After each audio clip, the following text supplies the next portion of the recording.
क्या हो जब हंसी खुशी से रह रहे गांव में अचानक से वाइकिंग्स आकर उन पर हमला कर दे और सभी लोगों को बेरहमी से चुन चुन कर मार डाले। कुछ ऐसा ही होता है हमारी आज की कहानी में। कहानी की शुरुआत सदियों पहले उस समय से होती है जब क्रिस्टोफर कोलंबस ने अमेरिका में कदम भी नहीं रखा था। तब वाइकिंग्स पहले से ही इस धरती का हिस्सा बन चुके थे। अभी सुबह का समय था और वाइनेल नाम की औरत लकड़ियां इकट्ठा कर रही थी। तभी उसकी नजर एक सफेद घोड़े पर पड़ती है। जैसे वो घोड़ा उसे कुछ दिखाना चाहता हो, वह उसका पीछा करती है और उसे समुद्र के किनारे पर एक विशालकाय जहाज दिखता है जो चट्टानों से टकराकर बुरी तरह क्षतिग्रस्त हो चुका था। ऐसा लग रहा था जैसे ये जहाज काफी समय से वहीं पड़ा हो और उसमें सवार कोई भी इंसान जिंदा न बचा हो। वाइनेल जहाज के अवशेषों की तलाशी लेती है और तभी उसका सबसे बड़ा डर सच हो जाता है। उसे वहाँ कई लाशें मिलती है, मगर उन्हीं लाशों के बीच छुपा था एक 10 साल का डरा हुआ और सहमा हुआ अकेला लड़का। वाइनेल उस लड़के को अपने साथ गाँव ले आती है, जहाँ गाँव के मुखिया उस अजनबी बच्चे को अपनाने से इनकार कर देते हैं। उसकी त्वचा का रंग और आंखों की बनावट उसे उनसे अलग बनाती थी।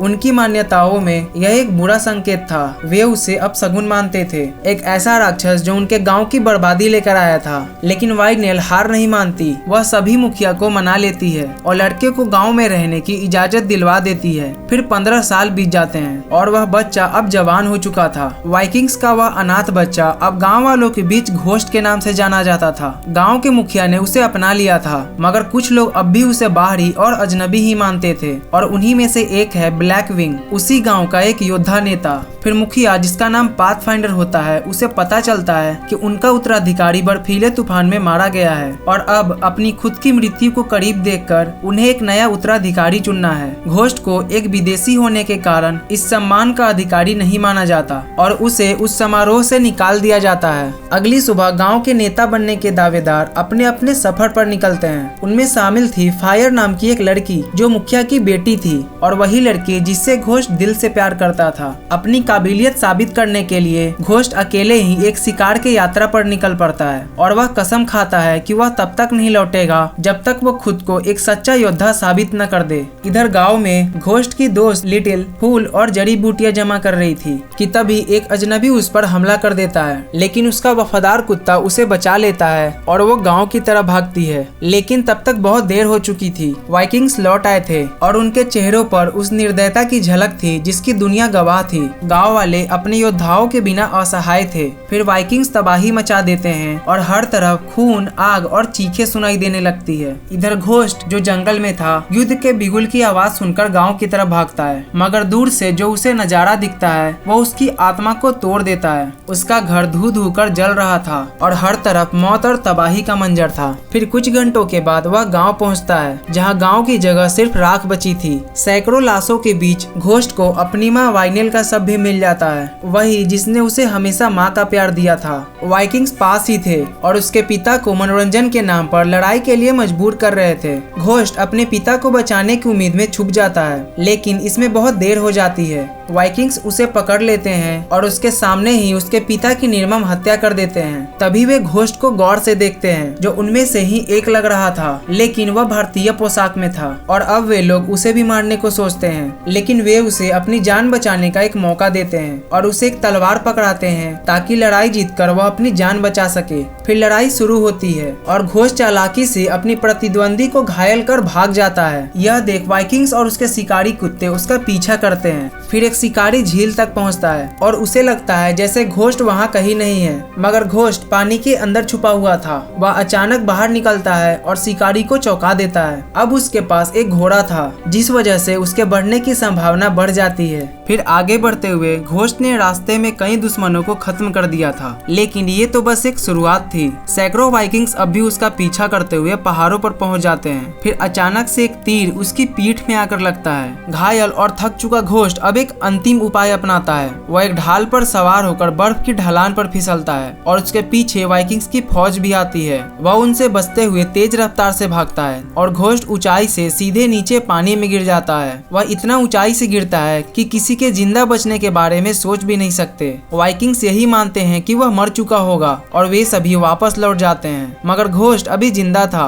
और उसके रगों में बदले की आग दौड़ रही थी। फिर अगली सुबह वाइकिंग्स फिर से उसकी खोज में निकलते हैं। घोस्ट पहाड़ की तलहटी में कहीं छुपा होता है, लेकिन उसे महसूस होता है कि कोई उसका पीछा कर रहा है। जिस वजह से वह दौड़ने लगता है। वह इतनी तेजी से दौड़ लगाता है कि उसे यह भी समझ नहीं आता कि जो उसका पीछा कर रहे थे वे उसके अपने ही भाई थे जो अपनी यात्रा से लौटे थे। फिर कुछ घंटों बाद वे घोस्ट को एक गुफा में घायल स्थिति में पाते हैं। उसके पीठ में गड़े हुए तीर की वजह से उसका खून बहता जा रहा था। उधर वाइकिंग्स अब और तबाही मचाने की तैयारी के बाद अपने कुत्तों के साथ एक और गांव की तरफ बढ़ रहे थे। घोस्ट के साथियों ने उसे गांव के वैद्य के पास पहुंचा दिया था और वे सभी उम्मीद कर रहे थे कि वे उसकी जान बचा लेगा। स्टारफायर जो अब घोस्ट से दिल लगा बैठी थी, वह दुआ कर रही थी कि वह इस रात को पार कर जाए। घोस्ट ही वह एकमात्र इंसान थी जिस पर उसकी निगाहें रुकी हुई थी और जिस पर उसका दिल आ गया था। फिर सुबह होते ही मुखिया पाथफाइंडर चिंतित था। वह घोस्ट की पीठ में लगे तीर को देखकर समझ जाता है कि समुद्र के पुरुष यानी वाइकिंग्स लौट आए हैं। तभी अचानक घोस्ट खुद उनके सामने आता है। वैद्य की दवाइयों और जादू ने उस पर असर दिखाया था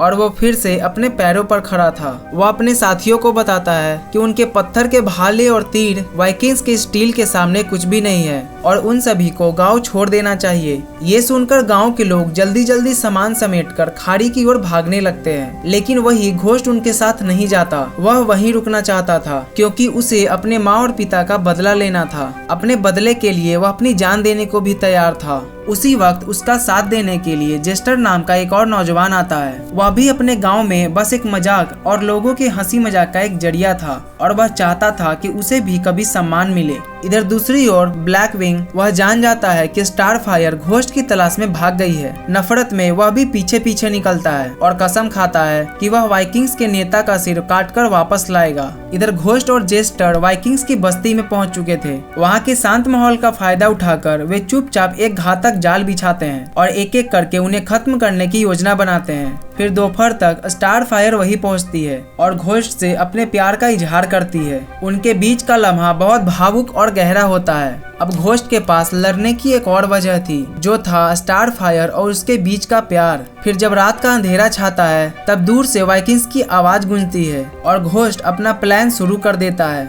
फिर पहला शिकार चुपचाप मारा जाता है और बाकी वाइकिंग्स हड़कंप में वहां पहुंचते हैं, मगर वहां उन्हें जेस्टर द्वारा लगाए गए जाल मिलते हैं। घोस्ट घात लगाकर उन्हें एक एक करके बुरी तरीके से खत्म करता है और 1 दर्जन से भी ज्यादा दुश्मन को मार गिराता है, मगर वाइकिंग्स की तादाद अब भी 100 के करीब थी। अब घोस्ट उन्हें एक और जाल की तरफ ले जाता है, एक विशाल गड्ढा जिसमें नुकीले खूनी बांस लगे हुए थे और वह जाल पहले से ही तैयार था। मगर तभी ब्लैक विंग अपने सैनिकों के साथ वहां पहुंचता है और मूर्खता से उसी गड्ढे में गिर जाता है, जिससे घायल भारतीय योद्धा भी वहीं फंस जाते हैं। वाइकिंग्स अब मौका पाकर जाल में फंसे हुए लोगों को खत्म करने लगते हैं। दूसरी ओर स्टारफायर भी वाइकिंग्स के पकड़ में आ चुकी थी और वाइकिंग्स अब बस उसे बंदी बनाने ही वाले थे कि तभी जेस्टर उसे बचाने की पूरी कोशिश करता है, मगर उसके पास स्टील की कोई तलवार नहीं थी, जिस वजह से उसका पत्थर का भाला वाइकिंग्स की स्टील पर टूट जाता है। फिर घोस्ट जैसे ही लौटता है तो वह देखता है कि जेस्टर पर तलवार से वार हो चुका था और उसकी आंखों की रोशनी बुझने लगी थी। फिर कुछ ही पल बाद घोस्ट स्टारफायर को ढूंढ लेता है और उसे सुरक्षित स्थान तक पहुंचाने की उम्मीद में एक गुप्त रास्ते से उसे वहां से बाहर ले जाने लगता है। इसी दौरान वाइकिंग सरगना गुनार खुद को ब्लैकविंग को जिंदा जलाकर मनोरंजन कर रहा था। वह उसकी दर्द भरी चीखों को नजरअंदाज करते हुए देखता है कि कैसे उसकी चमड़ी जलकर अलग हो रही थी। तभी अचानक घोस्ट के पीछे एक व्यक्ति आता है और वह एक तीर सीधे ब्लैकविंग के दिल में उतार देता है और इस तरह वह उसे एक आसान मौत दे देता है। वो व्यक्ति कोई और नहीं बल्कि गांव का मुखिया पाथफाइंडर था, जो अपनी बेटी को बचाने आया था। फिर वाइकिंग्स तीर की दिशा का पीछा करते हैं और सभी लोगों को खोज निकालते हैं। अब घोस्ट और उसके साथी दर्जनों खूंखार वाइकिंग्स के खिलाफ वीरता से लड़ते हैं, लेकिन उनकी पूरी कोशिशों के बावजूद संख्या में कम होने के कारण वे सभी पकड़े जाते हैं। अब जबकि वे लोग बंदी बन चुके थे, वाइकिंग्स उन्हें मारने के लिए अपना विशेष तरीका अपनाते हैं। पाथफाइंडर को एक पेड़ से बांध दिया जाता है और उसके हाथ को 2 घोड़ों से बांध दिए जाते हैं। फिर गुनार के इशारे पर घोड़े धीरे धीरे खींचना शुरू करते हैं और पाथफाइंडर का शरीर 2 हिस्सों में अलग हो जाता है। गुनार जानता था कि घोस्ट जन्म से ही एक वाइकिंग है, इसलिए उसे मारने से पहले वो उसे एक प्रस्ताव देता है कि अगर घोस्ट बाकी भारतीयों का ठिकाना बता दे तो उसे वाइकिंग सेना में शामिल कर लिया जाएगा, लेकिन अगर वो मना करता है तो स्टारफायर की जान ले ली जाएगी। घोस्ट उसका यह प्रस्ताव ठुकरा देता है और जिस वजह से वाइकिंग्स तुरंत स्टारफायर को पकड़ लेते हैं। फिर एक वाइकिंग सिपाही उसका हाथ काटने वाला होता है, तभी घोस्ट गुनार की बात मान लेता है और उसे रोक देता है। फिर कई दिन बीत जाते हैं और घोस्ट वाइकिंग्स को पहाड़ की तरफ ले जाता है, वहाँ से बहुत दूर जहाँ असली भारतीय छिपे थे। सर्दियों के कारण वाइकिंग्स उस झील को नहीं पहचान पाते जिसे घोस्ट उन्हें पार कराता है। भारी कवच पहनने की वजह से जब वाइकिंग्स पतली बर्फ पर चलते हैं तो बर्फ टूट जाती है और सभी पानी में गिरते जाते हैं। वाइकिंग्स के साथ साथ घोस्ट भी पानी में गिर जाता है और वहाँ उसे किसी की परछाई दिखाई देती है और वो परछाई गाँव के मुखिया पाथफाइंडर की थी। वह उसे सिखाता है कि प्रतिशोध से ऊपर उठकर उसे एक महान उद्देश्य को अपनाना चाहिए। इधर गुनार और उसके कई आदमी बच जाते हैं और फिर वे सब घोस्ट को पीटना शुरू कर देते हैं। वे उसे धमकी देते हैं कि अगर उसने गांव का रास्ता नहीं बताया तो वह उसे और स्टार फायर को मार देंगे। घोस्ट उन्हें पहाड़ की चोटी पर ले जाता है और खाड़ी की ओर इशारा करता है जहां से धुआं उठता दिखाई दे रहा था। दरअसल वहां कुछ भी नहीं था, ये सिर्फ वाइकिंग्स को भ्रम में डालने का एक जरिया था जिससे उन्हें लगे कि उस धुएं के पास भारतीयों का शिविर है। तभी घोस्ट एक वाइकिंग पर पत्थर फेंकता है जो खाई के किनारे खड़ा होता है। पत्थर लगने की वजह से वह नीचे गिर जाता है और उसके साथ बंधे अन्य वाइकिंग्स भी खाई में गिर जाते हैं। गुनार यह देखकर भड़क उठता है और घोस्ट पर हमला कर देता है। इसी बीच स्टार फायर मौके का फायदा उठाकर मदद लाने दौड़ पड़ती है। घोस्ट वाइकिंग्स को समय बर्बाद करने में उलझाए रखता है ताकि बाकी सैनिक बर्फ की खाई में फिसलकर गिर जाए। अब गुनार की बारी थी। वह खुद रस्सी से खींचा जा रहा था लेकिन बहुत भारी होने के कारण वह रस्सी को काट देता है जिससे उसके अपने आदमी खाई में गिर जाते हैं। गुनार सबसे पहले चोटी पर पहुंचता है और घोस्ट पर पत्थर फेंकना शुरू कर देता है, लेकिन घोस्ट का इरादा ऊपर चढ़ने का नहीं था। उसका असली प्लान था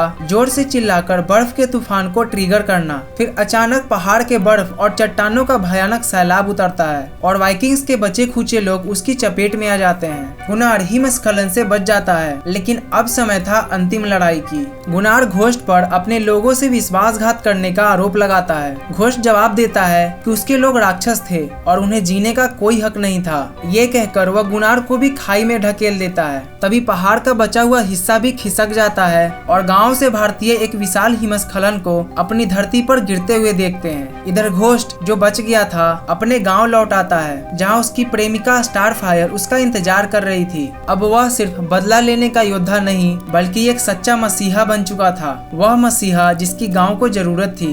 ये कहानी यही खत्म होती है। अगर आपको ये वीडियो अच्छी लगी हो तो वीडियो को लाइक और कमेंट और चैनल को सब्सक्राइब जरूर करना। मिलते हैं अगली वीडियो में।